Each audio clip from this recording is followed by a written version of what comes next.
Hello students, তোমাদের সবাইকে আমাদের চ্যানেলে ওয়েলকাম জানাই। দেখো, আজ আমরা সেকেন্ড সামেটিভ এক্সামের জন্য ক্লাস 6-এর হিস্ট্রির তোমাদের প্রশ্নবিচিত্রাতে second number of school Bolpur girls high school এই স্কুলের সমস্ত কোশ্চেন আনসারগুলি আজ আমরা দেখে নেব। তাহলে চলো দেরি না করে আজকের ক্লাসটি শুরু করি। আজকের ক্লাসের ফার্স্ট কোশ্চেন দেখো, ভারতবর্ষে যে যে উপজাতির মধ্যে মেগালিথ ব্যবস্থা প্রচলিত আছে তা হলো, আনসার হবে মুন্ডা ও Khasi. Option A is the right answer. Next one, ঋগ্বেদের অংশ হলো শ্রুতি, স্তোত্র, ভেক শ্রুতি আর হচ্ছে শ্লোক। Option C is the right answer, ভেক স্তুতি। থার্ড দেখো, তৃতীয় বৌদ্ধ সঙ্গীত অনুষ্ঠিত হয় পাটলিপুত্রে। Option B is the right answer.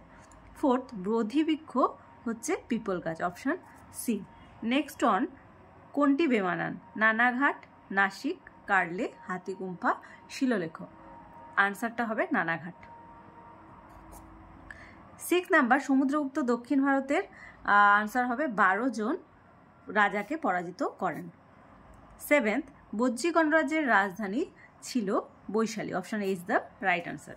2 দাগের ফার্স্ট কোশ্চেন দেখো, ঠিক না ভুল লেখো। বৌদ্ধ ধর্ম প্রচারের ভাষা ছিল সংস্কৃত। একদমই না, তাহলে এটা হয়ে গেল ভুল। সেকেন্ড, শূন্যস্থান পূরণ করো। শক রাজ রুদ্রদামনের সম্পর্কে জানবার সব থেকে গুরুত্বপূর্ণ শিলালেখ ছিল জুনাগড় প্রশস্তি বা শিলালেখ। থার্ড, সকলোত্তর পথনাথ কাকে বলা হয়? সকলোত্তর পথনাথ বলা হয় হর্ষবর্ধনকে। খুব ইম্পর্ট্যান্ট কোশ্চেন, তোমাদের এক্সামে এসে থাকে, স্টার দিয়ে রাখবে। ফোর্থ, আদি বৈদিক সমাজের প্রধান সম্পদ কি ছিল? আদি বৈদিক সমাজের প্রধান সম্পদ ছিল গবাদি পশু। পরের কোশ্চেন, জৈনদের শেষ 2 তীর্থঙ্করের নাম কি?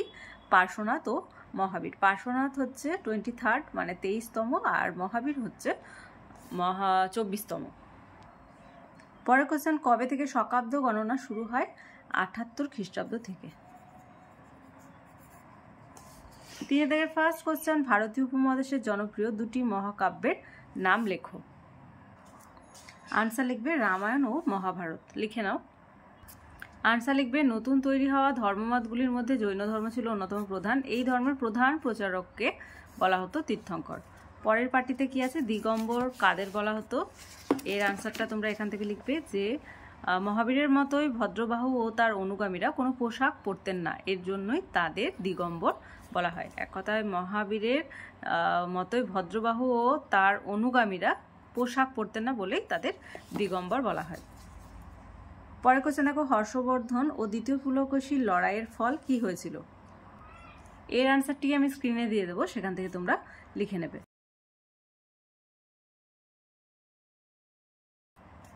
পরের কোশ্চেন দেখো, 4th, কুষাণ কারা?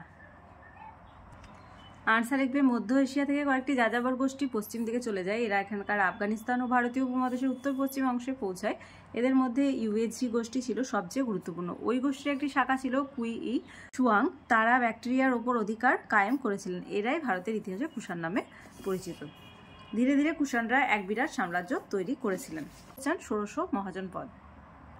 আনসার লিখবে জৈন বৌদ্ধ সাহিত্যেও জনপদ মহাজনপদের আলোচনা পাওয়া যায়। সেগুলি থেকে খ্রিস্টপূর্ব 6ষ্ঠ শতকে ভারতীয় উপমহাদেশে 16টি মহাজনপদের কথা জানা যায়। সেই সময়ে এদেরকে একসঙ্গে ষোড়শ মহাজনপদ বলা হতো। মহাজন পদগুলির মধ্যে ঝগড়া বিবাদ লেগেই থাকতো। একে অন্যের রাজ্য জয় করে নিজেদের রাজ্যের সীমানা বাড়াতে চাইতো। এইভাবে ক্রমে 16টা মহাজন পদ কমতে কমতে 4টে মহাজন পদে এসে দাঁড়ায়। এগুলি হলো অবন্তী, বৎস, কৌশল ও মগধ। এই 4টে মহাজন পদ আবার নিজেদের মধ্যে যুদ্ধ করত। তাদের মধ্যে শেষ পর্যন্ত মগধ হয়ে ওঠে সব থেকে বেশি শক্তিশালী। 16টি মহাজন পদের বেশিরভাগই ছিল আজকের মধ্য ও উত্তর ভারত অঞ্চলে। দক্ষিণ ভারতের একমাত্র মহাজন পদ ছিল অসমক। তোমাদের শর্ট কোশ্চেন এসে থাকে যে দক্ষিণ ভারতের একমাত্র মহাজন পদ কোনটি? আনসার হবে অসমক। নেক্সট দেখো, পঞ্চ মহাব্রত সম্পর্কে লেখো। এটা তোমাদের টেক্সটে রয়েছে।